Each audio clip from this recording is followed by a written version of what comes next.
They dragged Corporal Hess out the snow by his collar and left him there to die. No evacuation call, no medevac request. Just a single transmission from command. Asset non-critical, hold position. The man was bleeding from a hole in his side the size of a thumb, and somewhere in a warm operations center 40 miles away, someone had just decided his life wasn't worth a helicopter. Staff Sergeant Vivian Cole heard those words through a dying radio, looked at the blood soaking through Hess's gear, and understood something with absolute clarity. If she didn't do something, nobody was coming. Nobody was ever coming. If this story already has your blood up, you're in the right place. Subscribe to our channel, hit that notification bell, and drop a comment telling us what city you're watching from. I want to see exactly how far this story travels. Now stay with me, because what happens next on that ridge changes everything. Part 1. The shot that wounded Hess came from nowhere. That was the part Vivian kept turning over in her mind as she pressed her palm flat against his ribs, feeling the wet warmth spreading between her fingers. Not the sound of it. She'd heard plenty of shots in her life, some of them meant for her, but the direction. There was no direction. The round had arrived before the echo, before the crack, before any of the atmospheric signals her brain had been trained over years to read and process and translate into survival. One moment, Hess was beside her, feeding wind data through his teeth in a low, quiet voice. And the next moment, he was on the ground, making a sound she'd never heard a grown man make before. Not a scream. More like surprise.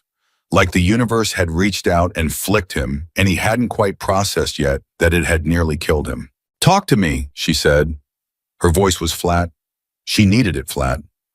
"I'm good," Hess said, which was exactly what she expected him to say, and exactly what told her nothing useful. "Hess, I said I'm good, Sergeant. You've got an exit wound the size of a golf ball, and you're lying in 8 inches of snow. You are not good. Tell me where it hurts." "Everywhere." A pause. "But mostly the ribs, right side." She was already counting.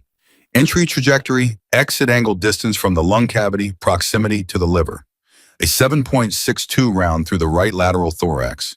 If it had deflected off a rib, the way the wound suggested, the liver was probably intact. Probably. The lung was the question. She pressed 2 fingers against the side of his neck and felt his pulse fast, but even which meant the bleeding hadn't tipped him into shock yet, which meant she had a window. She didn't know how wide that window was. She knew it was closing. "Don't move your upper body," she said. "Don't try to sit up. Don't do anything." "I wasn't planning on it." "Good." She pulled the medical kit from her rig with one hand, while her eyes swept the terrain around them, left, right, the ridge line above the warning open field below. The snow was still falling. Not heavy, not dramatic, just steady and indifferent. The kind of cold that didn't care about plans or missions or the difference between living and dying. It fell the same on everyone. Their original position had been solid. 2 days of observation, no compromise, clean, sight lines down into the valley where the convoy was supposed to cross. It had been a textbook setup. She and Hess in the primary hide, Torres 120 meters east as a flanking observer, and the Barrett M82 locked down on a bipod with a clear shot to the choke point at the bottom of the ridge. Textbook. Textbook was gone now. The shot that hit Hess meant there was a shooter out there who had either spotted them or gotten extraordinarily lucky. In her experience, she didn't believe in extraordinary luck. She believed in surveillance she'd failed to detect. And that belief sat in her chest like a stone because it meant the position was burned, the mission timeline was accelerating, and she was now operating without the foundation she'd spent 48 hours building. She sealed the chest wound with a hemostatic dressing, applied a pressure, counted the seconds, and made herself breathe at a normal rate because panic was contagious, and Hess was already watching her face for information he couldn't get from his own body. "How bad?" he asked. "Manageable." "That's not an answer." "It's the answer I have right now." She looked at him directly. "You're going to be fine if you stay still and stay warm." "Can you do that?" "I can do that." "Good." She keyed her volume. Static. She tried again on the secondary frequency. More static. She switched to the emergency band and got a broken tone that resolved into nothing. The storm was eating their comms. She'd known it might. The weather brief had flagged atmospheric interference as a possibility, but knowing something might happen and having it happen at the worst possible moment were 2 entirely different experiences. Torres, she said into the handset. Torres, this is Ghost. Do you copy? Nothing. She tried 3 more times, nothing each time. Torres had been east of them, 120 meters close enough to see, but far enough to maintain independent observation. He should have been in radio contact. The fact that he wasn't could mean a dozen things, most of them bad, and she made herself stop listing them because the list wasn't useful. What was useful was what she could see, what she could confirm, and what she could still do. She could see Hess bleeding, but conscious. She could confirm the comms were dead. She could still do something. She wasn't sure what yet, but something. The convoy was supposed to arrive at the valley crossing in approximately 4 hours. That was the intelligence estimate. Intelligence estimates, in her experience, were best understood as educated guesses, dressed up in confident language, by people who weren't lying in the snow, bleeding or freezing, or trying to rethink an entire mission with half a team and no communications. 4 hours. Or less. Probably less. She looked down at the Barrett. The Barrett M82 was not a subtle instrument. It was a 50 caliber anti-material rifle built to punch through engine blocks in light armor, and it weighed 14 kilograms with the scope mounted. She'd carried it up this ridge herself over 2 days of movement, and she'd done it without complaint because the weapon was the entire point of the mission. If the convoy made it through the valley crossing, it would resupply a forward position that had been bleeding their side for months. The only way to stop it was the choke point at the bottom of the ridge.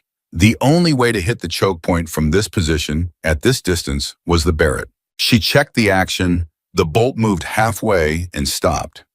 She cleared the chamber, checked the feed, reseated the magazine, tried again.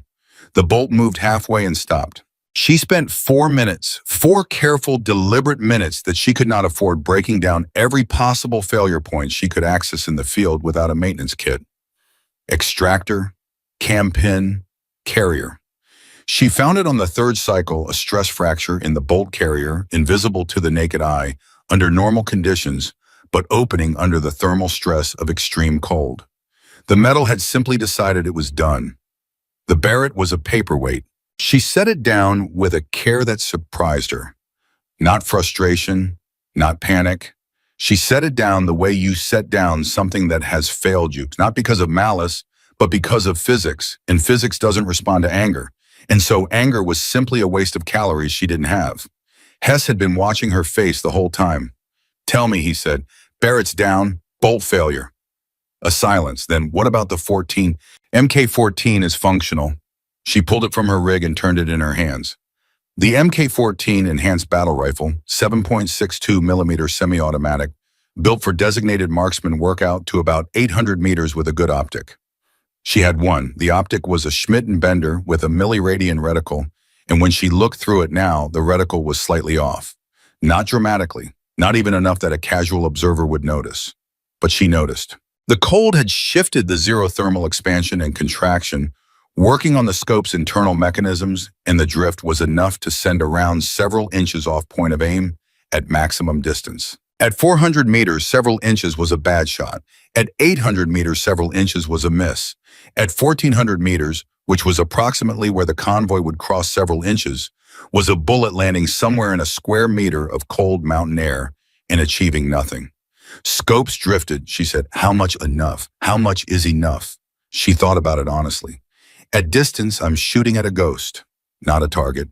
Hess closed his bow for a moment. Then, what's the range to the choke point? 1400 meters, approximately. Approximately. Yes.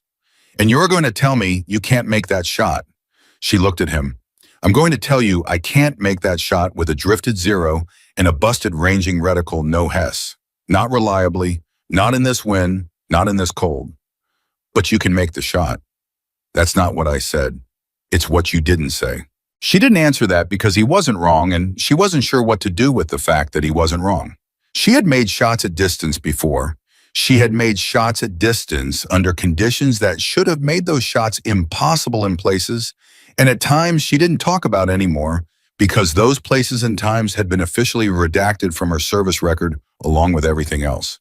Before the reassignment, before the paperwork that had quietly reclassified her from precision shooter to combat medic and filed the change somewhere between convenience and bureaucratic cowardice. She had been Ghost before she'd become Staff Sergeant Vivian Cole, combat medic, attached to reconnaissance.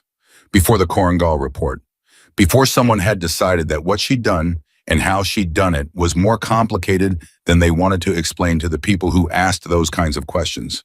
She'd been ghost. And then she'd been told to be something else. And she had been. She had been Sergeant Cole medic, reliable, competent, invisible, in exactly the way that made command comfortable. 18 months of it. 18 months of stitching wounds and monitoring vitals and pretending she didn't spend every quiet moment calculating ballistic drops and wind corrections in her head the way other people counted sheep. Ghost, Hess said, not Sergeant. Ghost. He'd heard the stories from someone. She'd never told them herself. She looked at him. If you can make the shot, he said, make the shot. It's not that simple. It never is. Make it anyway. She pulled the rifle across her body and laid flat, bringing her eye to the scope. Through the deteriorated reticle, she could see the valley floor, the choke point, the frozen track the convoy would use. Empty now. 47 minutes, maybe 60 before movement started. She swept the glass left and right, reading the terrain the way she'd been reading terrain since before she could articulate what reading terrain meant. Wind indicator off the snowfield, 5 to 7 knots, roughly crossed from the northwest. Temperature was somewhere around -14°C.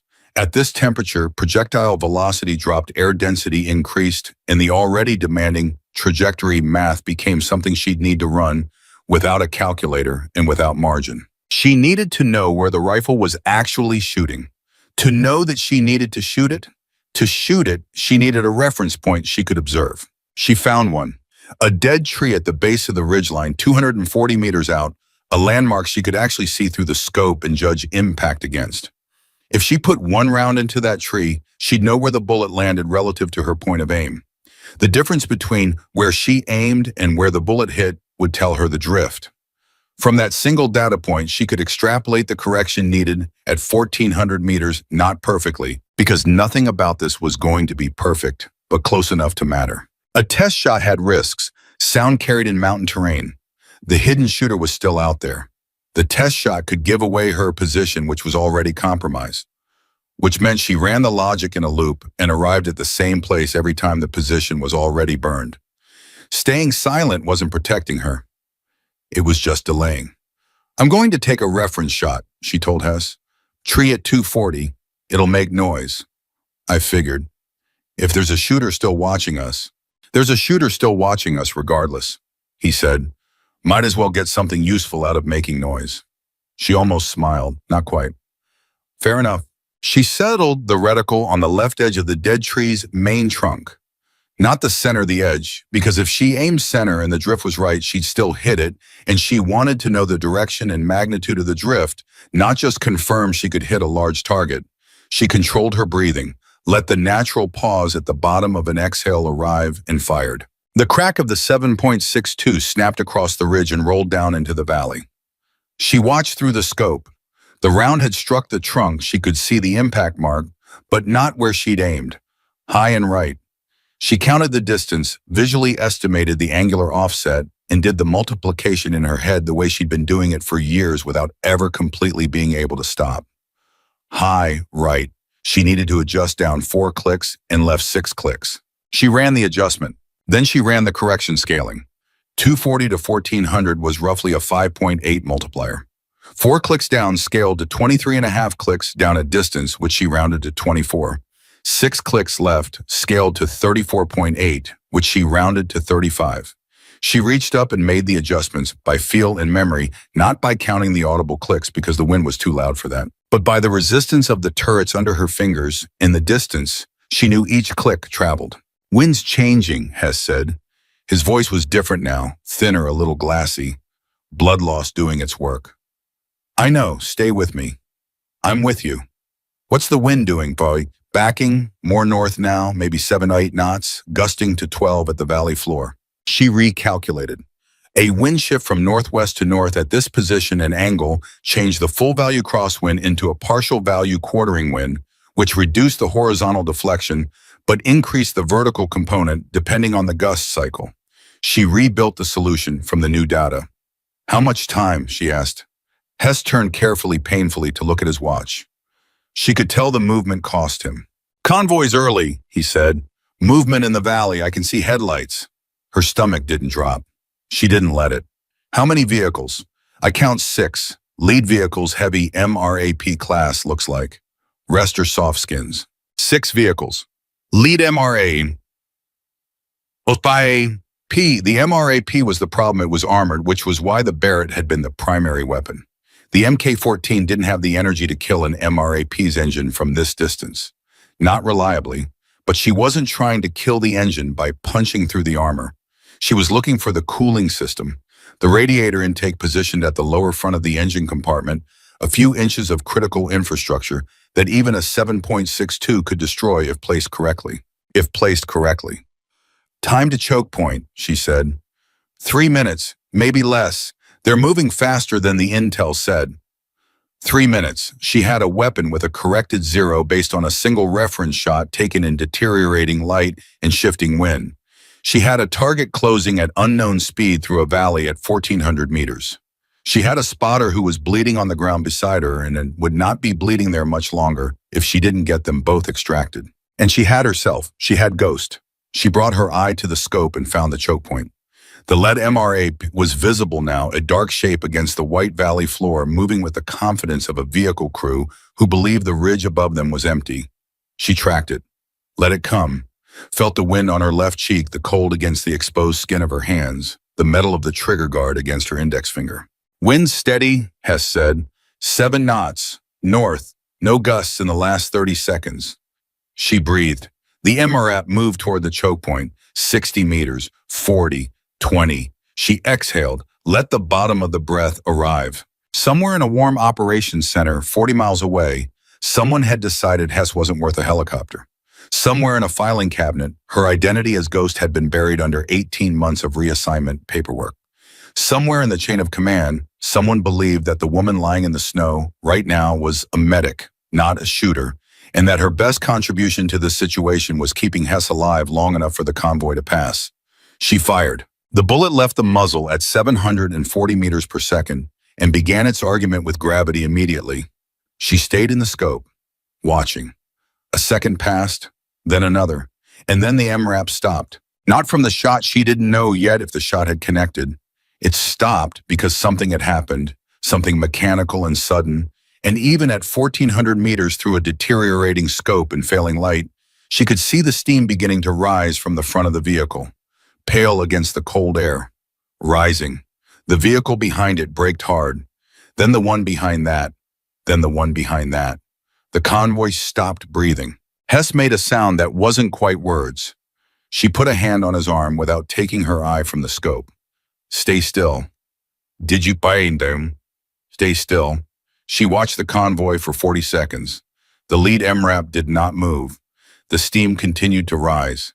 The vehicles behind it were bunching up, spacing, becoming chaotic crew members beginning to dismount, which meant nobody was in a hurry to drive forward, which meant the choke point was blocked, which meant the crossing was lost. She finally pulled her eye from the scope. The cold was still there. The wind was still there. Hess was still there, breathing in shallow, careful pulls, watching her face. Good shot, he said. She looked at him for a long moment. One way to find out, she said. Don't move. I'm going to find Torres. She picked up the Mk-14, checked the chamber, and moved into the white silence of the ridge. The snow fell indifferently on everything. On the stopped convoy below, on the dead Barrett beside Hess, on the blood in the snow that she couldn't do anything about right now, except make sure it hadn't been wasted. Ghost moved through the white, because that was what Ghost did. Torres was not where she'd left him. Vivian moved through the ridge at a low crouch weapon, up eyes working the ground ahead, in short, deliberate sweeps. She'd covered 60 meters from Hess's position, and the flanking hide site was empty. Not just vacant, disrupted. The snow held the impression of a body, the kind of compressed channel that said someone had been lying there for hours and then stopped lying there. The question was whether they'd left on their own or been moved by someone else. She stopped, crouched lower, let her breathing settle. There was blood in the impression. Not a lot. Enough. She pressed 2 fingers into the snow beside the darkest point, still warm at the surface. 20 minutes, maybe 30. Torres had been here within the last half hour. He hadn't bled out in place, which meant he'd been conscious enough to move or coherent enough to be moved.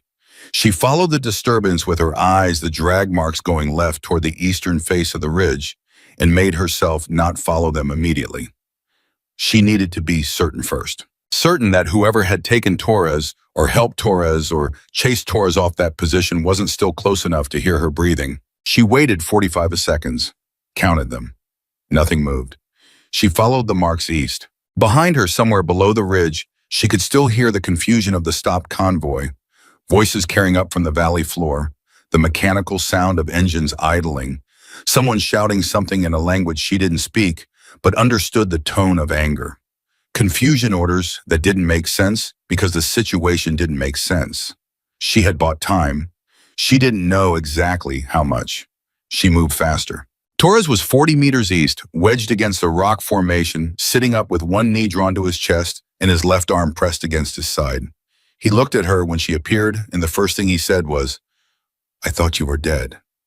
"Not yet," she said, and got down beside him. "What happened?" "Shooter. Same one that got Hess, I think. Round caught me in the vest, cracked 2 ribs, maybe 3. Didn't penetrate, but I went down hard." He paused to breathe. "Couldn't raise you on comms, couldn't raise anyone. I thought the whole team was gone." "Hess is hit, through and through, right lateral. He's stable, but he needs evacuation." Torres stared at her. "How stable? Stable enough for now, not stable enough for much longer." She was already running her hands along his vest, checking the impact point. The ceramic plate had done its job.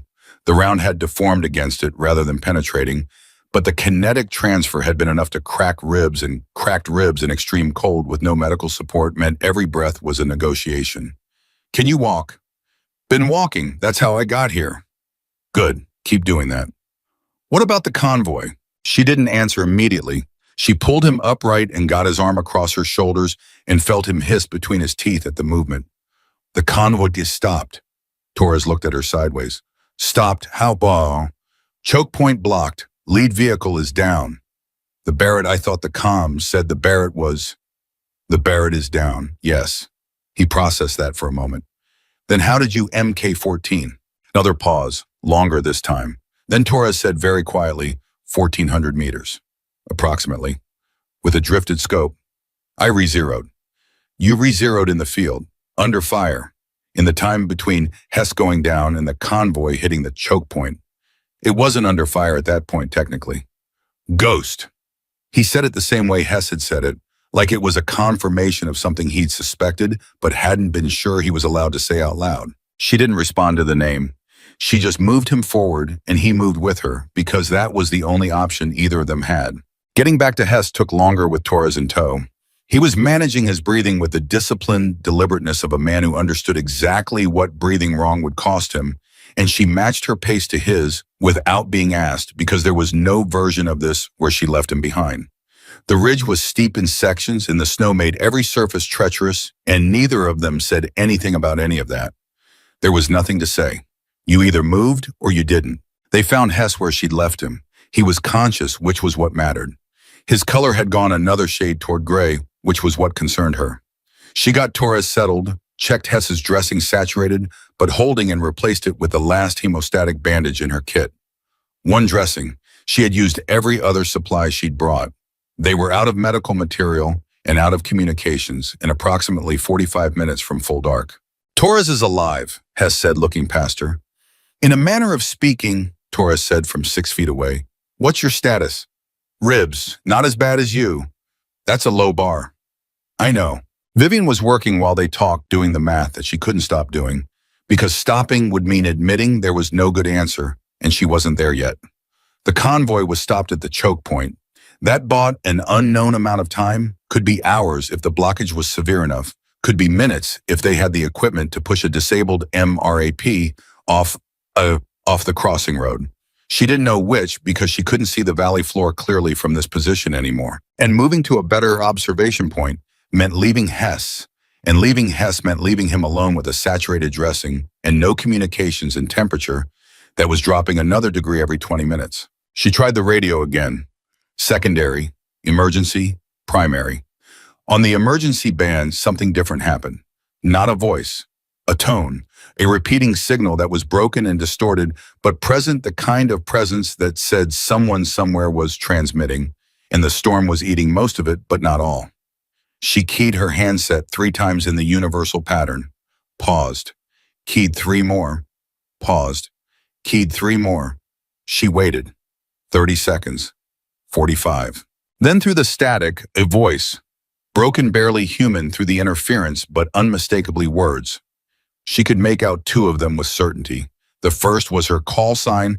The second was a question mark in the form of a single syllable that sounded like location. She pressed the transmit key and spoke slowly and clearly. This is Ghost. 2 wounded. Comms degraded. Requesting extraction. Current grid. She read her GPS coordinates twice slowly. I say again, 2 wounded, 1 critical. Requesting immediate extraction. Do you copy? Static. Then Victuation. Copy. Grid. Standby. Standby. The most infuriating word in the military lexicon. Standby meant someone had heard her and someone was doing something about it, and she had no idea what that something was or how long it would take. And in the meantime, the temperature was still falling, and Hess's dressing was still saturating, and the hidden shooter who had put a round through Hess and caved Torres's ribs was still out there somewhere on this ridge. She did not say any of this out loud. They heard us, she told Hess. How long? I don't know. He nodded like that was a sufficient answer, which told her more about his current state than anything else. The Hess she'd met 6 months ago would have pushed for a number, a timeline, something concrete to argue with. The Hess lying in the snow right now was conserving. Hey, she said, stay with me. I'm with you. I know you are. I'm reminding you. He almost smiled. Almost. You made the shot. Don't start. 1,400 meters, drifted scope. You made the shot. I made a shot. We don't know yet if it was the right one. The convoy stopped. The convoy stopped for reasons I can't fully confirm from this position. Hess was quiet for a moment. Then, why do you do that? Do what? Refuse to let it be what it was. She looked at him. The cold was working on her face, numbing the exposed skin, and she welcomed it because numbness was easier than the alternative. Because if I let it be what it was, she said, I have to ask why I've been doing something else for 18 months, and I don't have the bandwidth for that question right now. Hess said nothing.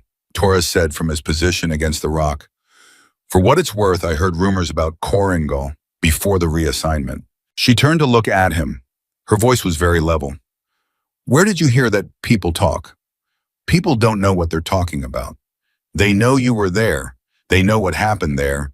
And they know the report that came out of it didn't match what the people who were there said actually happened.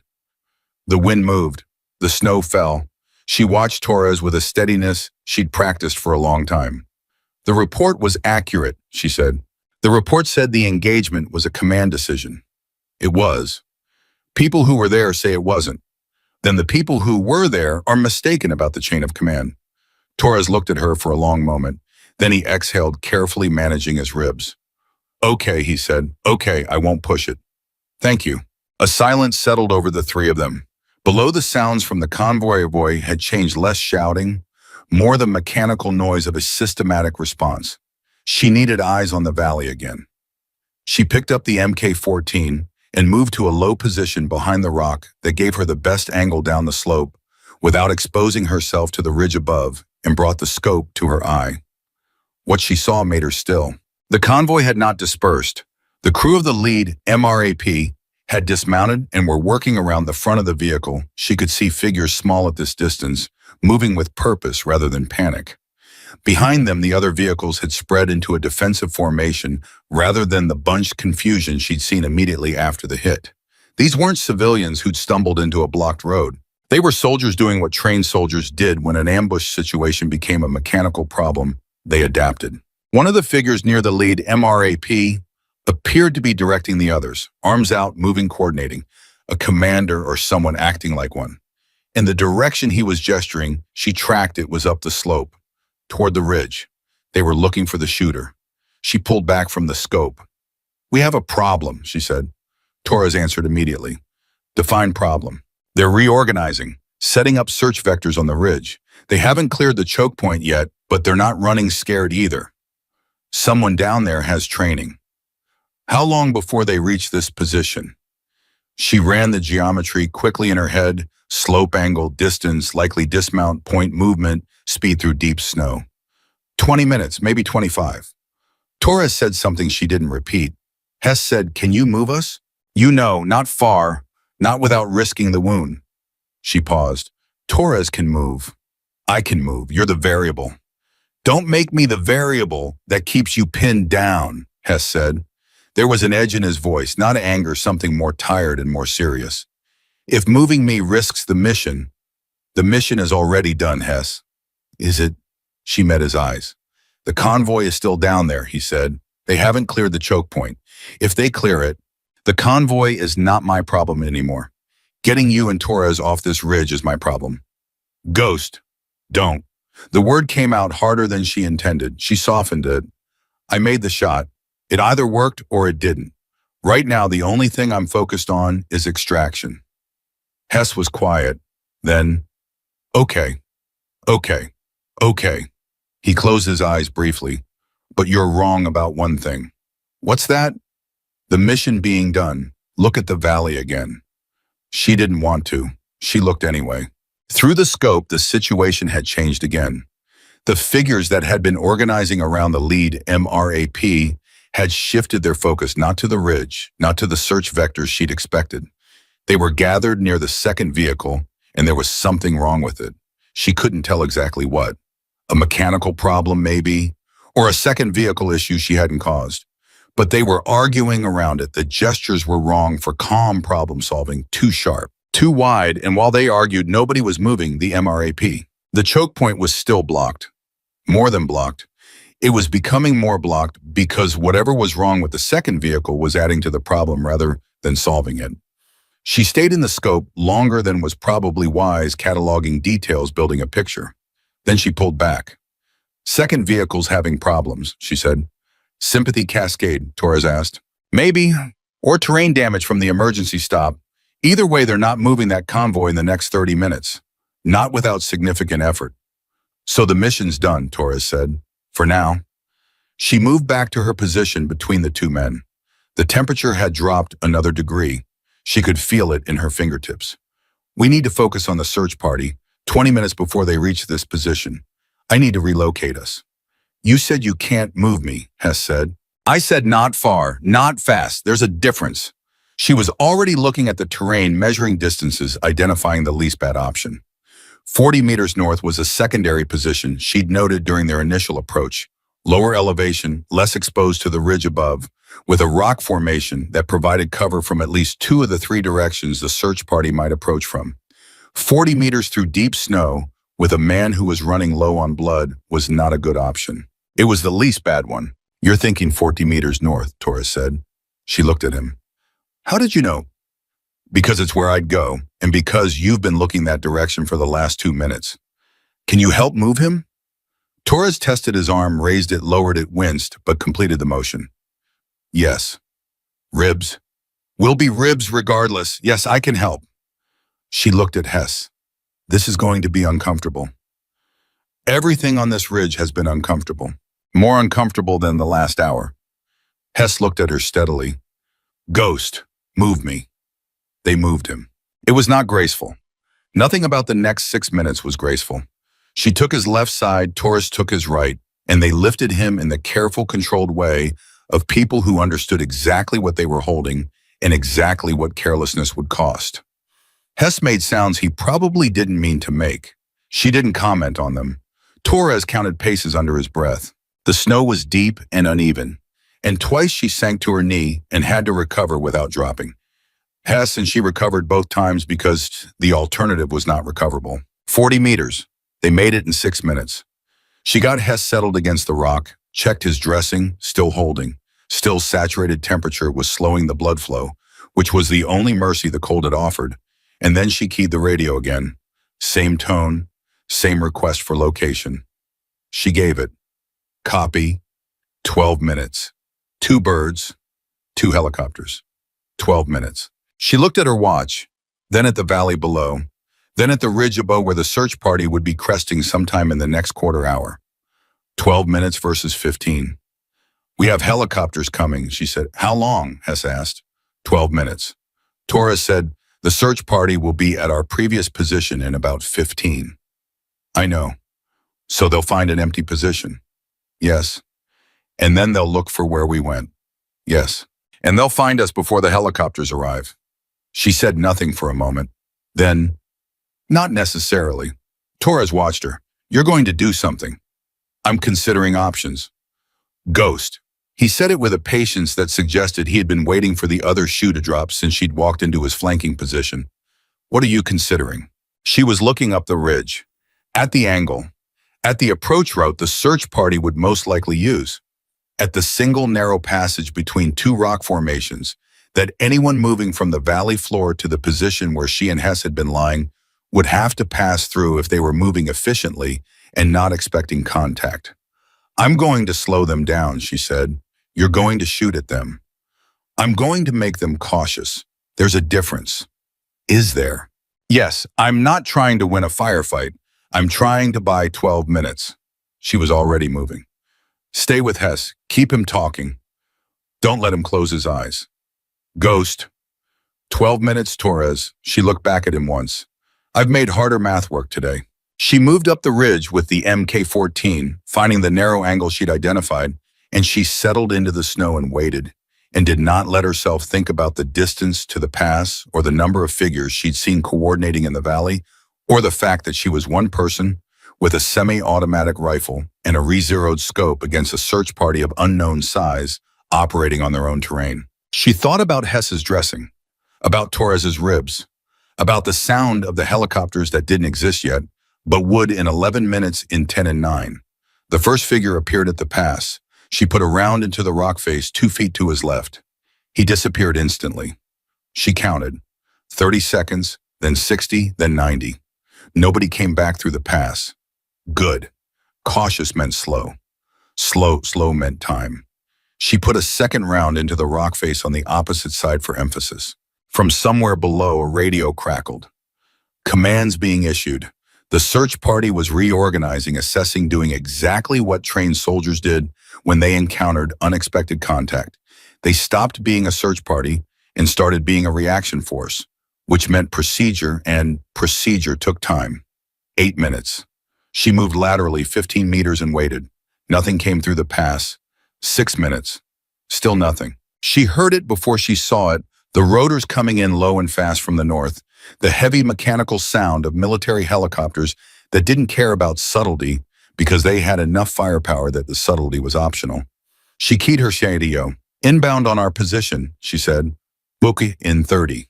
She pulled a smoke grenade, confirmed the color, pulled the pin, and tossed it back toward Torres and Hess's position. Orange smoke bloomed into the cold air and the wind caught it, and she hoped the pilots could see through the interference well enough to read it. Orange smoke, she transmitted. 2 wounded. 3rd is mobile. A voice on the radio, clear now crisp. Copy orange smoke, we have you, coming in on your west side. Stand by for touchdown. She moved back down the ridge at a run. Actual running, the first time she'd moved at full speed since the whole thing started burning the last reserves of a body that had been lying in snow for 48 hours and firing under pressure and moving wounded men through mountain terrain. She reached Torres and Hess in time to see the first helicopter settling into the nearest flat space, rotors kicking up a blizzard of displaced snow. That's us, she said. I can see that, Hess said. His voice was very thin now. Come on. She got under his arm. Torres got under the other. They moved. 2 crew members came out to meet them halfway, taking Hess's weight, and she let them stepping back, letting her hands fall to her sides. And the movement of letting go felt strange in a way she couldn't immediately name. She'd been holding on to something, to him, to the mission, to the math of survival for so long in the last hours that releasing it left an unfamiliar space. She climbed into the helicopter last. The crew chief looked at her as she pulled herself in, at the MK-14 in her hands, at the state of her snow-covered blood on her gloves, a rifle she shouldn't technically have been carrying in her medical configuration. You the shooter, he said. She looked at him. I'm the medic. He held her gaze for a moment. Then he nodded once and turned back to his console, and the helicopter lifted off the ridge and banked south, and below her, through the small window, she could see the valley floor and the stopped convoy and the motionless lead, MRAP, still sitting at the choke point with its hood up and the steam long gone cold. It had worked. She didn't let herself feel it yet. She sat with her back against the airframe and her rifle across her lap and watched Hess through the medevac team working on him, and she counted his breaths the way she'd been counting breaths since before she could remember. Even, shallow, but present. He was present, and for now, in the cold roar of a military helicopter, banking away from a mountain she'd never asked to be on, that was the only math that mattered. FOB Keller smelled like diesel and burned coffee and the particular kind of institutional stress that soaks into the walls of a forward operating base when people have been making hard decisions in the same building for too long. Vivian noticed it the moment they brought her through the main entrance, 4 hours after the helicopter had lifted off the ridge, 2 hours after the medevac team had stabilized Hess enough to transfer him to the surgical unit, and approximately 40 minutes after someone, senior enough to matter, had decided that Staff Sergeant Vivian Cole needed to be in a room with people who had questions. She sat in a metal chair. The chair was bolted to the floor. She had been in rooms with bolted chairs before, and she understood what they communicated, and she filed that communication away without reacting to it. The man across the table was Major Carl Denton. She knew him by reputation, signals intelligence background, 2 tours in theater, a thoroughness that people who liked him called methodical, and people who didn't like him called obstruction. He had a manila folder on the table in front of him, and he hadn't opened it yet, which she recognized as a technique. The folder was a prop. The delay was deliberate. He wanted her to wonder what was in it. She didn't wonder. She waited. Staff Sergeant Cole, Denton said. How are you feeling? Fine, sir. You've been on a ridge for 48 hours in sub-zero temperatures. You have mild frostbite on 3 fingers of your left hand. You have a contusion on your right shoulder from, I'm told, carrying a wounded man through difficult terrain. You're fine. Yes, sir. He looked at her, not unkindly, more like a man measuring a distance he hadn't expected to find. Corporal Hess is in surgery. He's expected to survive. Something moved in her chest. She kept her face steady. Good. Specialist Torres has 2 fractured ribs and a grade 2 concussion that nobody caught because he didn't report symptoms. He'll be on light duty for 6 weeks. He should have reported the concussion. People do things they shouldn't when they think the team needs them functional. Denton let that sit for a moment. You understand that concept, I assume. She looked at him evenly.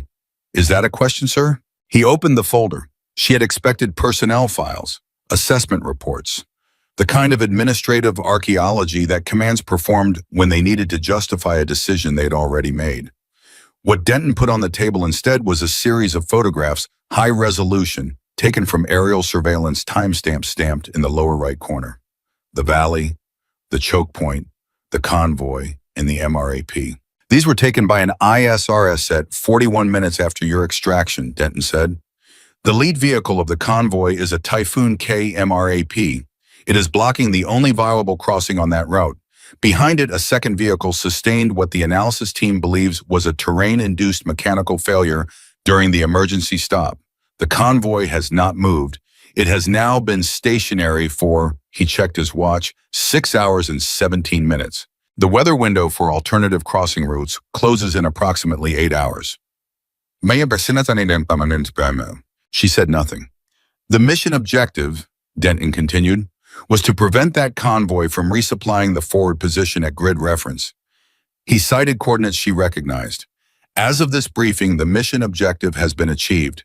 The resupply will not reach its destination within the operational window. Still, she said nothing. Denton closed the folder. The Barrett M82 assigned to your team was found non-functional due to a stress fracture in the bolt carrier. The Mk-14 enhanced battle rifle assigned to your team shows evidence of recent field zero adjustment. 1 round was fired at a reference target at approximately 240 meters. 1 round was fired at the convoy target. 1 round was fired at a rock formation on the ridge approach, and another at a second rock formation on the same approach, within a time frame consistent with your extraction delay. He paused. That's 4 rounds total from the Mk-14. Yes, sir. The engagement distance to the convoy target was 1,420 meters. Approximately, sir. I didn't have a laser rangefinder calibrated to that terrain. Denton looked at her steadily. 1,420 meters with a field-adjusted 0. with a scope that your team's after-action inspection confirmed had undergone thermal drift of approximately 12 milliradians. The drift was manageable. Was it? It was, sir. I re-zeroed using a reference shot and applied the corrected solution. In the field. Yes, sir. During a time-critical engagement. The situation required it. Denton sat back. The chair made a sound against the floor. He looked at her the way people look at something they have heard described but hadn't believed until now. Staff Sergeant Cole, your current assignment is combat medic attached to reconnaissance. Your MOS is 68W. Your service record as of 18 months ago lists no primary qualification in precision fire. That's correct, sir. That's correct. He repeated it quietly to himself rather than to her. So the question I am sitting here trying to answer is how a 68W combat medic achieves a first-round hit on a moving vehicle at 1,420 meters with a degraded weapon system under fire with a wounded spotter in a communications blackout in sub-zero conditions while simultaneously managing 2 casualties. He folded his hands on the table. Help me understand that. The room was quiet. She could hear very faintly the sound of the base outside vehicles. Voices the ambient machinery of a military installation running at operational tempo. She had been in a version of this room before, in a different building in a different part of the world, and a different man had sat across from her and asked a version of this same question. And that conversation had ended with 18 months of reassignment and a service record that didn't match the person living inside it. She made a decision. Prior to my current assignment, sir, I was qualified as a precision shooter. That qualification was removed from my service record following a review of the Korangal engagement. Denton's expression didn't change. I'm aware of the Korangal engagement. She looked at him. How aware, sir? Aware enough to know that the official report and the operational reality diverged significantly. He held her gaze. Aware enough to know that the divergence was not accidental. The air in the room changed. Not dramatically, she would have distrusted dramatic. Just a subtle shift in the quality of the silence between them. What I'm about to tell you is not in any file, she said. I understand. Korangal, 18 months ago, the engagement that the report attributed to a command-authorized strike was not command-authorized. The order never came through.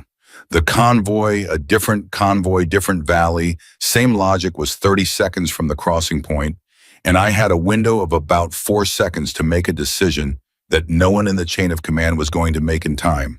She paused. I made it. The shot stopped the convoy. Yes. And saved the lives of the 14-man patrol that was positioned at the crossing. That was the assessment afterward, yes. But the report said what someone needed it to say. She kept her voice flat, not bitter. Flat. The problem wasn't that I made the wrong call. The problem was that I made the right call without authorization, and the right call without authorization makes the people responsible for authorization look like they almost failed. So the report was adjusted. My qualification was removed. I was reassigned to a role where I'd be useful, but invisible. She met his eyes, and I accepted that. Because the mission outcome was what mattered, and the people who were still alive, and arguing about paperwork felt like the wrong use of energy. Denton was quiet for a long moment. Then and today? Today, the situation required a shooter. I was the shooter available. You were listed as the medic. I was the medic too. I treated Hess before I engaged the convoy. I treated Torres after. The medical mission and the fire mission weren't mutually exclusive. Denton looked at her for a very long time. She didn't look away. There are people, he said carefully, in this command structure who are going to have questions about today's engagement that are similar in nature to the questions that were asked after Korangal. I know that, sir. There are people who will argue that a medic operating outside her designated role in a precision fire capacity creates command accountability issues. I know that too. And you made the call anyway. The alternative was letting the convoy through. She said it without heat, without drama, the way you state a fact that doesn't benefit from decoration. Hess was bleeding, Torres was down, the Barrett was dead, the convoy was 90 seconds from the crossing. I had one weapon that was functional, and I knew how to use it.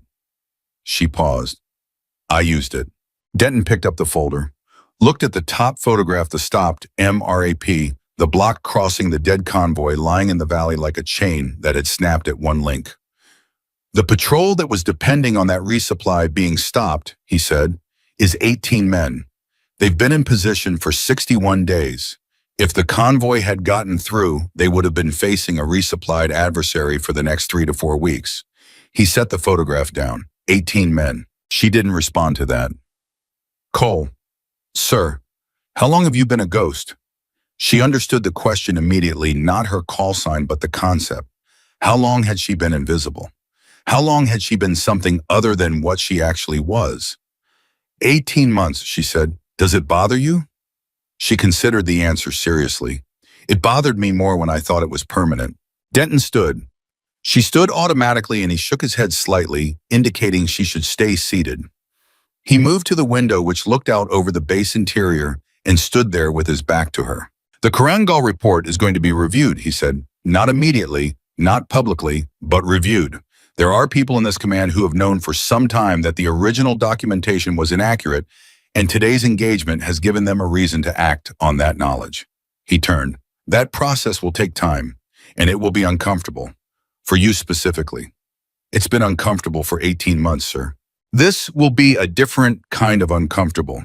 They'll question your judgment, your qualifications, your right to carry a weapon you weren't officially certified for at the time of the engagement. I was certified for it. The certification was removed after the fact. You'll need to be able to prove that. I can prove it. He looked at her. You're sure? I kept copies of everything, sir. Everything that was in my file before the review. Everything that was removed. She held his gaze. I've been carrying those documents for 18 months because I knew this conversation was eventually going to happen. Something shifted in Denton's expression. Not surprise exactly. More like the particular look of a man who has just confirmed a calculation he'd been running for some time. You've been waiting. I've been ready, she said. There's a difference. He sat back down, leaned forward, elbows on the table. There's going to be a formal debrief, full documentation of today's engagement, the re-zeroing procedure, the engagement sequence, the decision-making timeline, everything. Understood. I want you to be completely accurate in that documentation. Don't minimize anything. Don't deflect. Everything you did on that ridge and why you did it, including the Korangal context. Including the Korangal context. He held her gaze. It's time for that to be part of the official record. She absorbed that, the weight of 18 months sitting in the room between them, the reassignment, the silence, the years of being something she wasn't, while the thing she actually was went unused and unacknowledged. She'd carried it with a steadiness that had sometimes surprised even her, and she'd told herself it was discipline. But standing inside this moment, she could see it had been something else too. It had been the quiet, unspoken certainty that the skill hadn't gone anywhere. That it was still there, still exact, still hers, waiting behind the paperwork and the MOS codes and the bureaucratic geography of a service record that didn't match the person. One more thing, Denton said. Sir, the missing man from your team, Corporal Second Class Aaron Webb, last confirmed position was your original observation post. We've had aerial searching since extraction. No sign. The name landed in her chest like a stone in still water. Webb. She'd almost let herself not think about Webb since the helicopter lifted off because thinking about Webb meant admitting there was a part of the ridge she hadn't been able to cover. A man she hadn't been able to reach. A failure she hadn't been able to fix with a re-zeroed rifle and a decision made under pressure. He was at the primary observation post when the first contact happened, she said. Her voice stayed even. I don't know what happened to him. I tried to reach him. I know. I couldn't. Cole. Denton's voice was quiet. I know. The search is continuing. There are protocols in place. Webb is not your responsibility to carry alone. He was under my command. He was under your observation. That's not the same thing. It feels the same. I know it does. He looked at her with something that in a different context might have been called compassion. That feeling is something you're going to learn to set down separately from everything else. Today, Korangal, Webb, these things are not the same weight. You can't carry them all with the same grip. She didn't say anything to that because she wasn't sure he was right and she wasn't sure he was wrong, and she was too tired to sort it out in a metal chair in a room that smelled like diesel and old decisions. Get some rest, Denton said. The formal debrief starts at 0600 tomorrow. You'll want to be sharp. Yes, sir. She stood. He stood. She picked up the MK-14 from the table beside her. No one had taken it from her, which she'd noticed and interpreted correctly as deliberate, and she moved toward the door. Cole. She stopped. The shot, Denton said, 1,420 meters. Drifted scope, 1 round. He paused. I've been in this business for 19 years. I've worked with people who were listed as the best in their field. I've read engagement reports that read like they were written to impress rather than to inform. He picked up the photograph again. The stopped MRAP, the blocked crossing. This is not that. This is the real thing. She looked at him, held the look for a moment. Then she said, the real thing was never gone, sir. It was just filed incorrectly. She walked out. The base was louder than the debriefing, room warmer than the ridge, and full of people moving with the particular purposeful urgency of a military installation that had just processed a significant operational result and was now managing the downstream effects. She moved through it the way she moved through everything steadily, without wasted motion, with her eyes doing the constant work of cataloging and processing that never quite turned off. She stopped at the surgical unit first. The duty nurse looked up when she came in. He's not awake yet. I know. I'm not here to talk to him. She looked through the interior window at Hess. He was on a cot with monitoring equipment, in a drip, in the carefully arranged stillness of someone whose body was doing all its available work on the inside. His color was better than it had been on the ridge. She registered that with a precision that felt different from the clinical observation she'd been trained to perform. It was relief, actual relief, the kind that settles into the chest and stays there, rather than being processed and set aside. He's going to be okay, the nurse said. Not as comfort, as information. I know, Vivian said. I just needed to see it. She left the surgical unit and found the small room they'd assigned her, a cot, a footlocker, the standard allocation, and she sat on the edge of the cot, and she did not clean the rifle immediately the way she would normally have done. She just sat with it across her lap and let the last 24 hours exist without trying to organize them. The ridge, the shot, Hess bleeding, Torres counting steps, the convoy that stopped breathing, the helicopter lifting off, Denton's questions, the folder, the photographs, Webb's name sitting in the back of her chest like something she hadn't figured out how to put down yet. Her phone had been dead since before the ridge. She plugged it in and watched it come back to life with the slow deliberateness of a device that didn't understand urgency. 3 messages, 2 from command addresses she recognized, 1 from a number she didn't recognize, which turned out to be a text from Torres, sent from the medical unit reading ribs still broken. Rest of me is fine, nice shooting, ghost. She read it twice, set the phone down. Outside the window, a small high window that showed a rectangle of dark sky, the temperature had dropped again. She knew because she could feel it in the 3 fingers that the medic had wrapped in the helicopter, the ones with mild frostbite, the ones that had been the last thing exposed to the cold before the helicopter pulled them off the ridge. She should sleep. She didn't sleep. She picked up the MK-14 and broke it down with her eyes closed by feel the way she'd been doing it since before the paperwork that said she shouldn't. Every component separated and laid in order on the cot beside her. She ran her thumb along the bolt face, the extractor, the firing pin channel. She found the scope and checked the turret still set to the adjusted 0 she dialed in on the ridge. She could reset it. Standard procedure said she should. She left it. Because tomorrow there would be a formal debrief, and the debrief would require documentation, and the documentation would need to include the corrected 0 as physical evidence of what she'd done and how she'd done it. She wasn't leaving it for sentiment. She was leaving it because it was evidence. Evidence that the thing Denton had called the real thing had been real. She began reassembling the rifle. Component by component, the same order, the same feel, the same precision that had lived in her hands through 18 months of being something else and had apparently not gone anywhere in all that time. The rifle came back together clean. She set it down.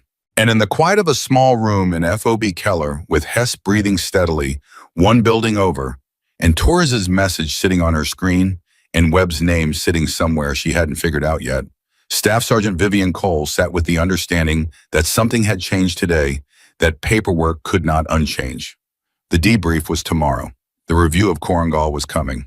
And whatever came out of those processes, the accountability, the discomfort, the questions from people who hadn't been on the ridge and would never fully understand what the ridge required, she would meet them the same way she'd met everything else on the ridge. Head on, precisely, without flinching. Because Ghost didn't flinch. Ghost calculated. And Ghost math today had been correct. The debrief started at 0600, and by 0614 it had already become something other than a debrief. Vivian had walked in expecting Denton and 2 documentation officers. She'd prepared for that, organized her account of the ridge, chronologically identified the decision points she'd need to explain in technical detail, mentally flagged the places where her actions would require justification to people who hadn't been there, and would approach the record with the particular skepticism of those who made decisions from behind desks rather than through rifle scopes. She was ready for Denton's questions. She was ready for the documentation process. She was not ready for Lieutenant Colonel Sandra Marsh. Marsh was seated at the far end of the table when Vivian entered, and the way she was seated communicated everything immediately. Not the posture of someone present to observe, but the posture of someone who had been there first and intended to still be there last. She was somewhere in her mid-50s, sharp in the angular way of someone who had never confused sharpness with aggression, but understood it as a management tool. She had a separate folder from Denton's thicker, and it was already open. Denton was there too, seated to Marsh's left. He gave Vivian a look when she entered brief neutral that contained no warning she could decode and therefore contained, she decided, a warning she should probably pay attention to. A third person was present, a man she didn't know in civilian clothes that were cut too cleanly for an accident. He had a recorder on the table in front of him and a legal pad and no expression. She cataloged all of it in approximately 4 seconds and sat down. Staff Sergeant Cole, Marsh said. I'm Lieutenant Colonel Sandra Marsh J., 2 Intelligence Directorate. This debrief is being recorded and will be entered into the formal engagement record. You have the right to request legal representation before proceeding. I don't need legal representation, ma'am. That's your prerogative. Marsh looked at her with the steady assessment of someone who had made up her mind about very little and intended to keep it that way until the evidence was exhausted. Let's begin with Korengal. Vivian had expected to start with the ridge. The convoy, the shot, the procedural sequence that led from a jammed Barrett to a re-zeroed Mk-14 at 1,400 meters. Starting with Korengal meant someone had already decided that yesterday was not the story. Yesterday was a consequence of Korengal, and Korengal was the real conversation. What specifically about Korengal, ma'am? Start at the beginning, Marsh said. The patrol assignment, the intelligence picture, the engagement decision, all of it. Vivian took a breath. Not to calm herself, her hands were steady. Her heart rate was normal. She had slept 4 hours and woken up with the same clarity she'd had on the ridge, because clarity was not a mood for her, it was a setting. She took the breath because what she was about to say was going to leave the confines of this room and enter a record that would outlast this conversation, and she wanted to begin it correctly. 18 months ago, she said, I was assigned as primary shooter for a reconnaissance team operating in the Korengal Valley sector. The mission was identical in concept to yesterday's observe report interdict if necessary. The intelligence indicated a resupply convoy targeting a forward position that had been sustaining significant casualties against our patrol routes. Who authorized the interdiction? Marsh asked. That was the question, Vivian said. The authorization was pending when the convoy reached the engagement window. The convoy was 30 seconds from the crossing point. The authorization had not arrived. And you fired. I fired. Without authorization. Without received authorization. The authorization was subsequently described in the report as having been given. Marsh looked up from the folder. Described by whom? By the command element that processed the after-action report. Are you alleging that the report was falsified? Vivian met her eyes. I'm stating that the report described a chain of command authorization that I did not receive before I took the shot. I cannot speak to what documentation was created after the fact. I can speak to what I experienced in real time. The civilian with the recorder and the legal pad wrote something. Vivian didn't look at him. Marsh said, the 14-man patrol that was protected by the Korengal interdiction. Their patrol leader was a Staff Sergeant Marcus Elroy, Are you familiar with that name? No, ma'am. He filed a separate account of the Koringal engagement 9 months after the official report. He stated that in his observation from the patrol position, the interdiction occurred before any air-to-ground communication confirming authorization. Marsh set a document on the table between them. His account aligns with yours. Vivian looked at the document. She didn't touch it. I wasn't aware of his account. No, it was filed through a separate channel and cross-referenced with your case file only 6 weeks ago. Marsh paused. When Major Denton flagged yesterday's engagement for review, Vivian turned her head to look at Denton. He was watching her with an expression she recognized now, not neutral, but carefully managed. He had been working this before yesterday. Before the ridge. The flagging hadn't been a reaction to what she'd done on the ridge. It had been something already in motion.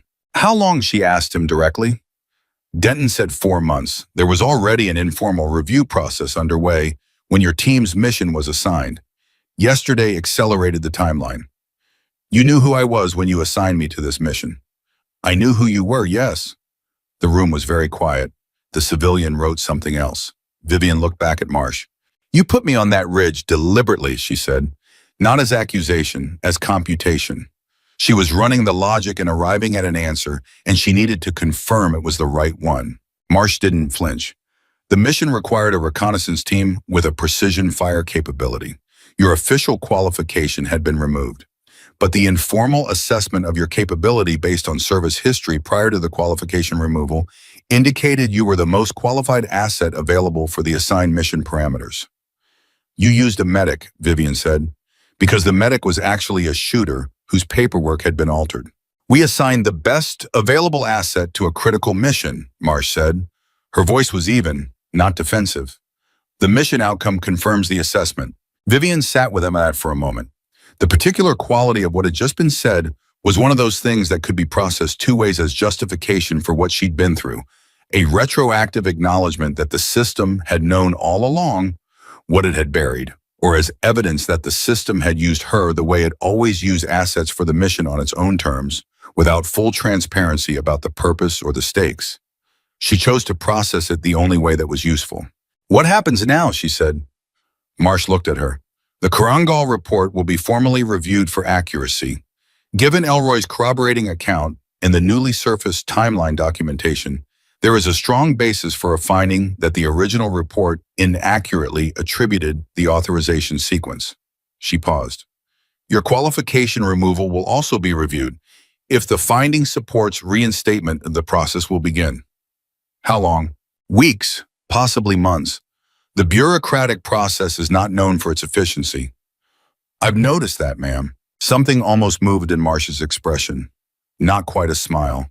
The near relative of one. There will also be a separate question, she continued, about yesterday's engagement specifically. You operated outside your designated MOS in a fire capacity. The fact that you are capable of that capacity does not, under current regulations, automatically retroactively authorize the action. I understand. The question of whether disciplinary action is warranted will be part of the review. Also understood. You're not concerned, Vivian looked at her directly. With respect, ma'am, I was more concerned watching Hess bleed on a ridge with a convoy 60 seconds from the crossing point. Whatever happens in a review process, I can manage. Marsh studied her. The civilian wrote. Denton said nothing. One more matter, Marsh said. She reached into the folder and produced a different photograph from the ISR series, not the convoy, not the blocked MRAP. A section of the ridge, the eastern face, a location that Vivian recognized as approximately 200 meters from the flanking position where Torres had been lying. Our aerial search located a secondary position this morning, Marsh said. Evidence of extended occupation, food packaging, shell casings. She turned the photograph so Vivian could see it more clearly. The casings are 7.62 by 54R, Russian standard cartridge. Vivian looked at the photograph. She looked at it for a long time. The shooter who hit Hess, she said. Almost certainly. The position had clear sight lines to your primary hide and to Torres's flanking position. Marsh paused. What's notable is the position was occupied for at least 36 hours based on the supply materials found. They were there before we were. The position was established before your team's insertion. The weight of that settled into the room. They'd been watched from the moment they arrived. The sniper had been in position before Ghost had been in position, which meant the intelligence about the mission, the insertion point, the timing, the ridger had reached someone who shouldn't have had it. There's a leak, Vivian said. There is a significant intelligence concern, yes, Marsh said carefully. Someone fed our insertion details to the convoy security element. That is one interpretation of the available evidence. What's another interpretation? Marsh said nothing for a moment. Then, there isn't a compelling one. The room went very quiet. Vivian thought about the convoy, about the way it had moved through the valley with a confidence that had read at the time like the confidence of a crew certain their route was clear. The way the security response to her shot had been organized rather than panicked, trained rather than reactive. These weren't people surprised by the possibility of interdiction. They were people who had expected to drive through a safe corridor and had encountered an anomaly they hadn't been told to expect, because they'd been told the ridge was cleared, because someone had told them. Webb, she said. The name left her mouth before she'd finished the thought, and once it was out, she followed it to where it led, and the place it led was somewhere cold and very still. Denton said quietly, "Cole." Webb was the only member of the team unaccounted for after the shooter made contact. He was at the primary observation post. If the sniper had an established position with sight lines to our primary hide, Webb would have been visible. Webb would have been within range. She was thinking out loud, which she didn't normally allow herself to do, but the logic was moving faster than her discipline. But Webb wasn't shot. He disappeared. We don't know that Webb wasn't shot, Denton said. You said aerial search found no sign of him. Finding no sign and confirming his status are different things. In 36 hours of aerial search on a ridge in open terrain, you found the sniper's position. You found shell casings. You found supply materials. And you found no trace of Webb. She looked at Denton. In that environment, in that snow, if Webb was shot, there would be evidence. Blood, disturbance, a body. She paused. There's nothing. Marsh said nothing. Denton said nothing. The civilian with the recorder looked up from his legal pad for the first time. Where is Webb? Vivian asked. Marsh said that investigation is ongoing and separate from this debrief. Is it separate? Cole, if Webb's disappearance is connected to the intelligence compromise that put a sniper in position before our insertion, then it is not separate from anything. It is the center of everything. She kept her voice steady. The steadiness cost her something. She paid it. Hess almost died on that ridge. Torres took a round to his vest. The sniper was there because someone told him to be there. And the only person from our team who is unaccounted for is the one person who had no physical evidence of contact. She met Marsh's eyes.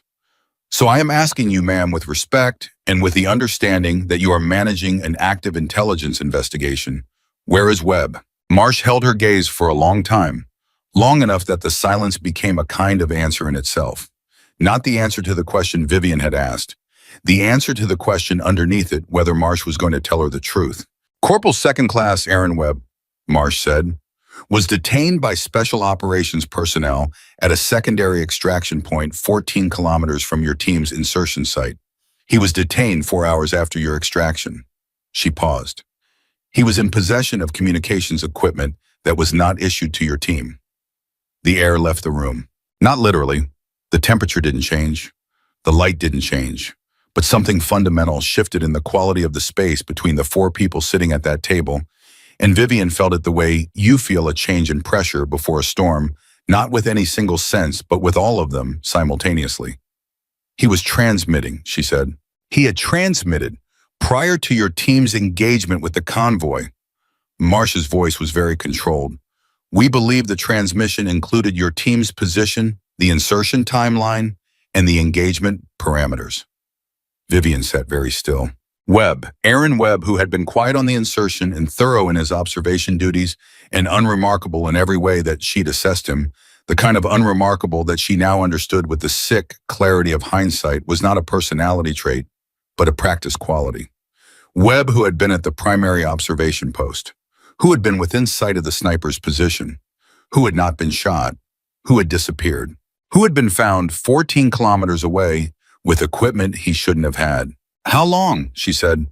Her voice was flat in the way it went when the alternative was something she couldn't afford. We believe he was recruited approximately 7 months ago, Marsh said. 7 months. He'd been on 2 previous missions with elements of her team in the 4 months before the Ridge. She ran through those missions rapidly, the outcomes of the intelligence picture, the moments where the operational environment had felt slightly wrong in ways she hadn't been able to articulate. She'd filed those feelings as operational noise. Weather, terrain, the general friction of working in a complex environment with incomplete information. She'd filed them wrong. The men he was with, she said, on the previous missions. Did any of them? No other casualties that we can directly attribute, Denton said. But the intelligence compromise may extend beyond this team. That's part of the ongoing investigation. She thought about Hess lying in surgery 1 building over. About the round that had come from nowhere from a sniper who'd been in position for 36 hours, who'd known exactly where to look because someone had told him exactly where to look. Hess had nearly died because of Webb. Torres' ribs were cracked because of Webb. The sniper had known the position because Webb had transmitted it. She thought about the convoy moving through the valley with the confidence of a crew that had been told the route was clear. Someone had told them. Webb had told them. And if she hadn't been able to re-zero a rifle with a drifted scope in 90 seconds under pressure, the convoy would have gotten through. 18 men at the forward position would have been facing a resupplied adversary, and none of them would have known why the intelligence had failed. Because Webb was the kind of failure you couldn't see until it was too late. Where is he now? She asked. In custody, Marsh said. That's all I can share at this stage. Vivian nodded, once. She made herself process what had been said and set it in order the way she set components of a stripped rifle, each piece in its place, each piece with its function, each piece connected to the others in a sequence that made sense when you understood the whole system. Webb was in custody. The investigation was ongoing. Hess was alive. Torres was functional. The convoy had not passed. The mission had succeeded despite everything Webb had done to ensure it failed. That was the math. She held it. Marsh said, I understand this is a significant amount of information to process.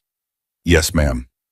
I also understand that your relationship with the members of your team, I didn't have a relationship with Webb. She said it before Marsh finished the sentence, and she said it carefully because it was important that the distinction be clear. I had a professional assessment of him. He was thorough, quiet, competent. I didn't read anything in him because there was nothing to read. He was performing exactly well enough to be invisible. She paused. That's its own kind of skill. It is, Marsh agreed. I should have seen it. People who are recruited and trained for that role, Marsh said quietly, are specifically selected for the capacity to not be seen. Your failure to identify him is not a command failure. It is a testament to his training. She paused. And to the resources behind whoever recruited him. Vivian looked at her. This is bigger than one convoy. Yes. The convoy was a test, or a transaction, or both. Marsh said that assessment is consistent with the current intelligence picture. The civilian closed his legal pad, set down his pen. For the first time since the debrief began, he looked directly at Vivian, and when he did, she understood something about who he was that the civilian clothes in the legal pad had been designed to obscure. Staff Sergeant Cole, he said. His voice was even and precise and carried the particular confidence of someone who operated in spaces that didn't have names in any public document. I want to be direct with you about something. Please. The review of your qualification status in the Korangal documentation will proceed as Colonel Marsh described. That process is legitimate, and I expect its outcome will be favorable to you. He paused. The separate matter, the Webb investigation, the intelligence compromise, the network behind his recruitment, that is a longer and more complex matter. And it is a matter in which your specific skill set and your specific operational experience are relevant. She looked at him. You're not just here for the debrief. No, he said. I'm not. The room held that admission for a moment. Then Vivian said, what do you need? He looked at her with the particular expression of someone who has been waiting for a specific question and is relieved to have finally heard it. Right now, nothing. The investigation is in its early stages. What I need from you today A is patience, and the understanding that when the time comes, and it will come, you will be asked to do something that is more complicated than stopping a convoy. More complicated how? More complicated in the way that things are more complicated when the target is not a machine on a road, but a network that has spent years learning how to look like something ordinary. He picked up his recorder and his legal pad and stood. More complicated in the way that the skills required are not only the ones in your service record, but also the ones that were removed from it. He left the room. Denton and Marsh remained. Vivian looked from one to the other. Denton said, "Get some rest today. The formal documentation portion of the debrief resumes at 1400 hours. "And the other portion?" she asked. "Concluded for now," Marsh said. She closed her folder. "Coal, for what it's worth." She paused, and the pause had the texture of something that had been waiting to be said for longer than this conversation. The Korangal engagement. The 14 men who came home because of what you did without authorization, without recognition, without anyone saying out loud that it was the right call. She met Vivian's eyes. It was the right call. Vivian held the look. 18 months of carrying the weight of that call, in silence, the certainty she'd been right, and the institutional pressure to perform the uncertainty she didn't feel compressed itself into this moment. "I know," she said, and she meant it not as arrogance. She meant it as the simple, uncomplicated truth of a person who had done the math and trusted the answer and lived with the consequences without apology. She walked out of the debrief room into the controlled noise of FOB Keller and stood for a moment in the corridor, letting the information settle into the places where it belonged. Webb, the network, the investigation that wasn't finished, the qualification review that was coming, Hess in the surgical unit alive, Torres with his cracked ribs sending text messages from the medical ward because that was what Torres did, and the man in civilian clothes who had looked at her across a table and told her that what came next was more complicated than a convoy. She started walking toward the surgical unit because before anything else, before the 1400 hours debrief, before the qualification review, before whatever the man in civilian clothes needed from her, when the time came, she needed to sit next to Hess's cot and confirm with her own eyes that his color had kept improving and his breathing was even, and the math that had kept him alive on the ridge was holding. Everything else could wait. Hess could not. Hess was awake. That was the first thing Vivian saw when she pushed through the door of the surgical unit. Not the monitors, not the drip line, not the careful arrangement of medical infrastructure that surrounded him. Just his eyes open, tracking her the moment she entered, the same dark and deliberate gaze that had been feeding her wind data while bleeding out on a mountain ridge less than 24 hours ago. "You look terrible," he said. "You look worse," she said, and pulled a chair to the side of his cot and sat in it. "Fair." He shifted slightly, and the shift cost him. She could see it in the tightening around his eyes as the brief, controlled pause of a man managing pain with the same discipline he managed everything else. "They told me about Webb." She stilled. "Who told you?" "Duty nurse let something slip, or didn't let it slip. I think she told me deliberately because she thought I'd want to know." He looked at the ceiling for a moment. 7 months. That's what Marsh said. 7 months he was feeding information. 2 previous missions. Hess was quiet. Then, the op in Sector 4 2 months ago. We lost the forward observation window an hour before the primary contact. We wrote it off as equipment failure. She'd thought about that too.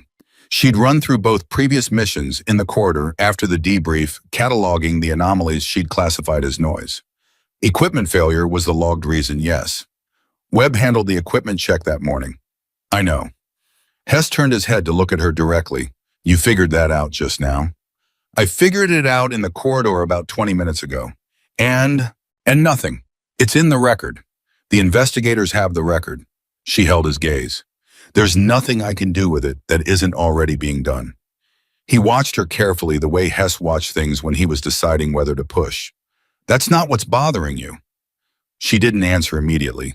"Ghost. I should have seen him," she said. "That's what's bothering me. I assessed that team. I worked alongside that man for months. I read people for a living. It's what precision work requires: understanding behavior, predicting movement, identifying the thing that doesn't fit the pattern." She looked at her hands briefly. The frostbitten fingers were wrapped and warming. "And I didn't see him." He was trained not to be seen. Marsh said the same thing. Because it's true. It doesn't make it sit better. Hess was quiet for a moment, then, "You know what I was thinking about when you were moving me across that ridge, when you and Torres had me between you, and every step felt like someone was running a blade between my ribs?" "Tell me." "I was thinking about the Barrett, about you standing there in front of a 14-kilogram anti-material rifle that had just become a paperweight with a jammed bolt in a convoy 60 seconds out and watching your face while you set it down." He paused. "You set it down like it was something you'd finished with, not like you'd been defeated by it, like you'd already moved past it to the next calculation." She said nothing. "That's not something you learn," Hess said. "That's something you are. And whatever Webb was, whatever he did, whatever you didn't see in him, that's not the same category. That's not about you. That's about him." He let that sit. "Do you understand the difference?" "I understand it intellectually. But Korangal taught me not to trust the gap between what I understand intellectually and what I can prove with evidence." She met his eyes. "I understood intellectually that I'd made the right call at Korangal. I had the evidence. And for 18 months, the official record said the opposite. So intellectual understanding without institutional confirmation has a different weight than it used to." Hess looked at her for a long moment. "The record's being corrected. In process." "Marsh told you that directly." "She did. And the civilian, whoever he was, told you there's more work coming." "He did. So the institutional confirmation is coming. It's just not here yet." Hess shifted again, managed the pain again, and this time the management was slightly easier. She could see it. His body was beginning to stabilize in the deliberate, effortful way of a body that had decided it was going to make it. "You've been waiting 18 months for something to shift. It's shifting. What are you going to do with that?" She didn't have an immediate answer. That surprised her because she usually had immediate answers, or at least immediate frameworks that stood in for answers while she developed the real ones. But this question sat in a space she hadn't fully mapped. She'd spent 18 months being Sergeant Cole Medic, reliable and invisible, and somewhere in that time she'd built a kind of equilibrium around the identity she'd been given. Not comfort, she'd never mistaken it for comfort, but equilibrium. A functioning state. And the ridge had broken that equilibrium open, and now she was sitting in a chair next to Hess's cot with the pieces of it around her, and not entirely sure what she was building next. "I don't know yet," she said. Hess nodded like that was the most honest thing she could have said. "Good. That means you're not faking it." A knock at the door. Both of them looked up. Torres stood in the frame, moving with the careful deliberateness of a man whose ribs were cracked, but who had decided that staying horizontal was a worse option than managing the pain vertically. He had his arm pressed against his side, and his face had the particular color of someone who was absolutely fine and absolutely not going to admit otherwise. "They said you were in here," he told Vivian. "I figured I'd save you the trip of coming to check on me next." "I was going to come to you after," she said. "Now you don't have to." He looked at Hess. "You look better than I expected." "You look worse than I expected," Hess said. "They told me your ribs were cracked, not that you'd be walking around like a bad idea." "The ribs are cracked. The rest of me is fine." "That logic only works if you stay still." "I've been still for 6 hours. I'm done being still." Torres found the second chair. There was only one, so he leaned against the wall, instead a controlled lean that distributed weight carefully. He looked at Vivian. "They told you about Webb." "In the debrief, yes." Torres absorbed that. His expression went through several things in quick succession, not dramatic, just the genuine processing of a man working through something that had personal dimensions. "He was carrying my extra batteries on the ridge before the insertion. I'd forgotten mine, and he pulled a set out of his kit without being asked." He shook his head slightly. "I said thank you." He said don't mention it. Nobody said anything for a moment. "He was good at that," Vivian said. "The small gestures, the ones that build trust without drawing attention." "He's going to spend a long time somewhere unpleasant," Torres said. "Not with heat, with the flat certainty of someone who understood how the institutional consequences for his category of action worked. And I keep trying to make that feel like enough, and it doesn't quite." "It won't," she said. "For a while, that's what betrayal does. It doesn't resolve cleanly. You file it, you don't finish with it." Torres looked at her. Speaking from experience, speaking from Korengal, she said simply. Different category, but the same shape. Something happens that the official record doesn't match. You live inside the gap between what you know and what you're allowed to say. And eventually you stop waiting for the gap to close on its own and you start pushing. You pushed, Torres said. I waited, she corrected. And then circumstances pushed. Yesterday pushed.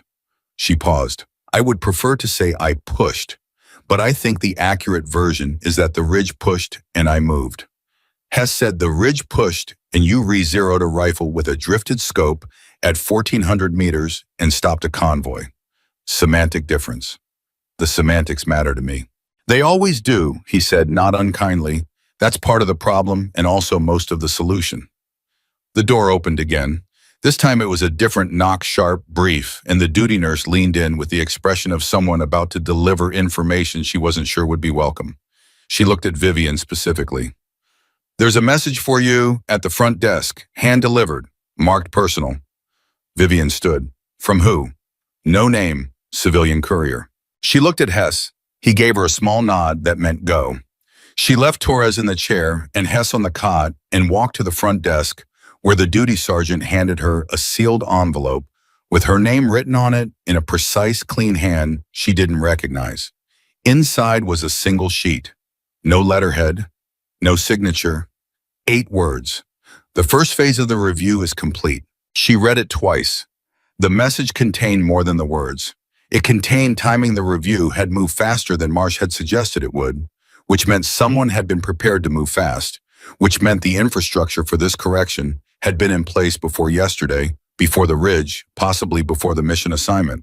The man in civilian clothes had not been reacting to the engagement. He had been waiting for it. She folded the sheet and put it in her pocket.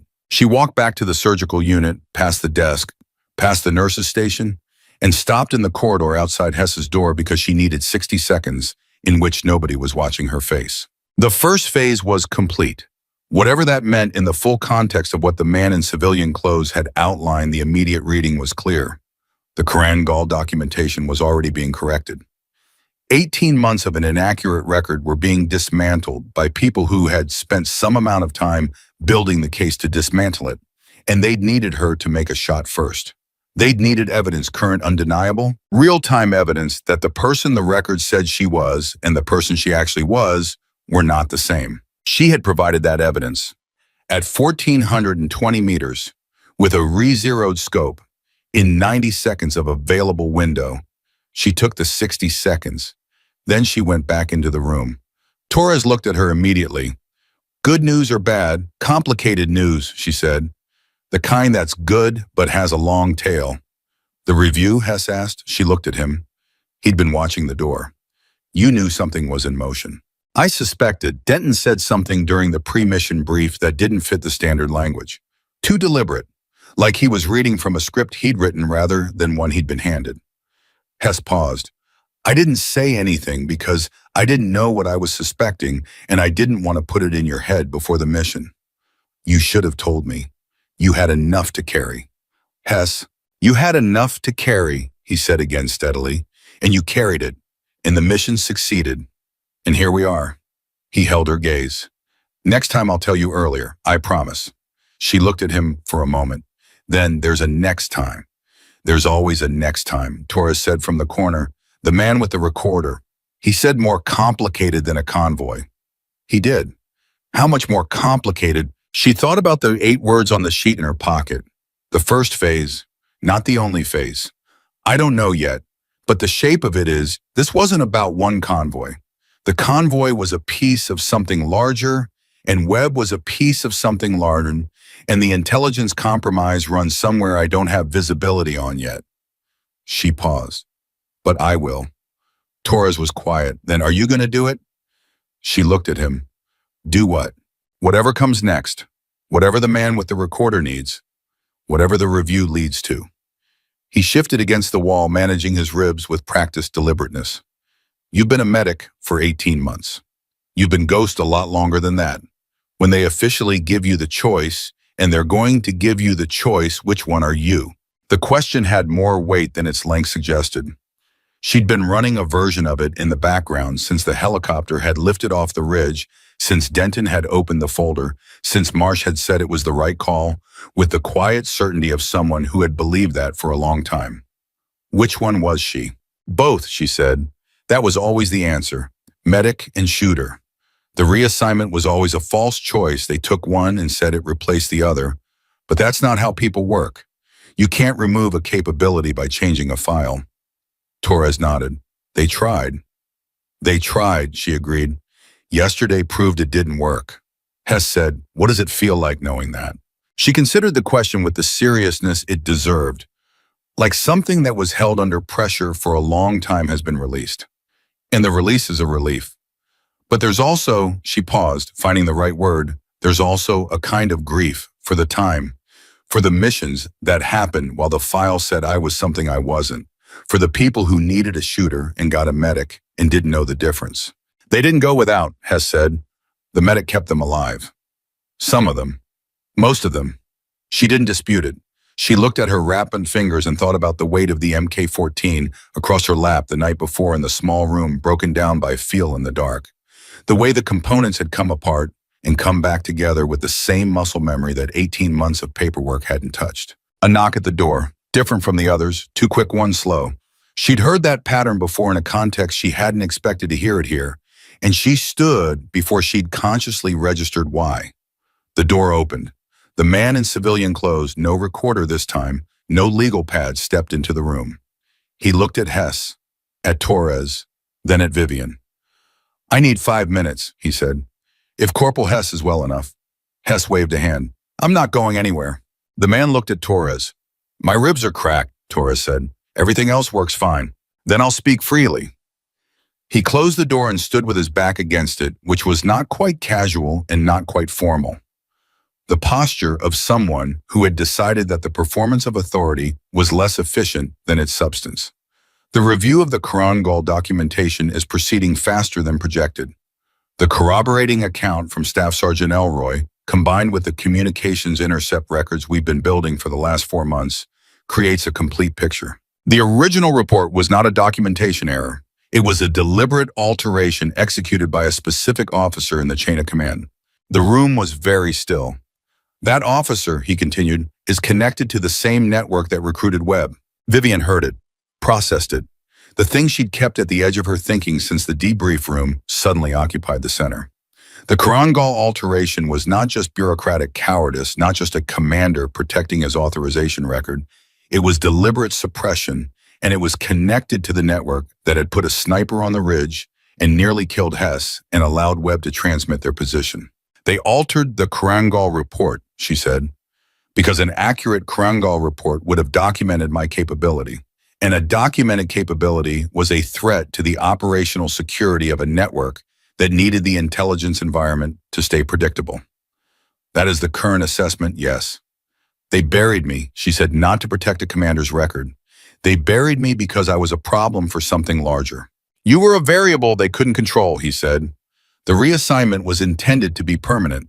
The expectation was that you would accept the new role and the capability would atrophy. He paused. They underestimated you. Torres made a sound that was not quite a laugh and too dry to be surprised. Hess said nothing.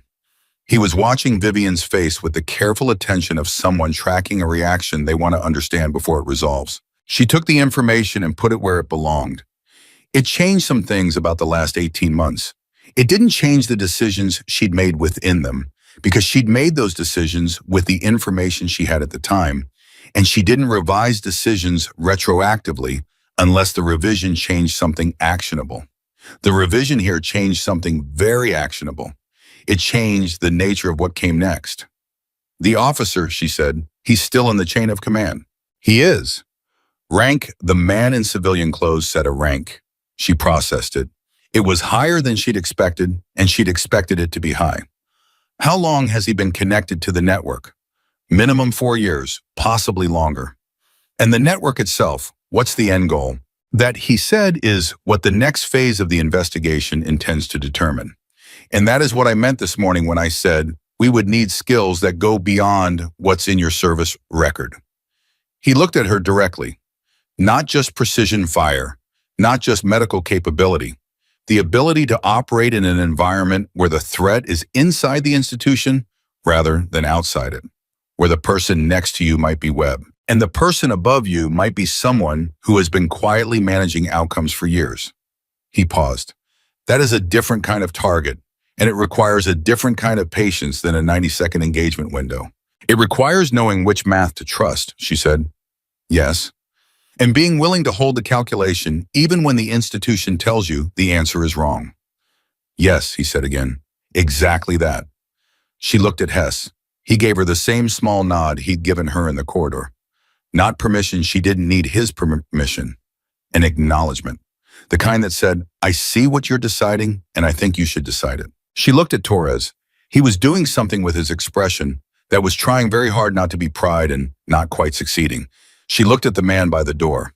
I need the qualification reinstatement completed before I start, she said. Not for sentiment, because operating undercover in an institutional environment without documented capability is a liability if the situation requires me to act and I can't justify the action legally. Understood. That will be arranged. I need the Korangal record corrected in full, every alteration documented and attributed. Also underway. And I need Hess and Torres protected. Whatever access my involvement gives this investigation to records and personnel, they are not exposure points. If there is any indication that their proximity to this becomes a risk to them, I stop. The man held her gaze. That is a reasonable condition. It's not a condition, she said. It's a line. A beat. Then understood.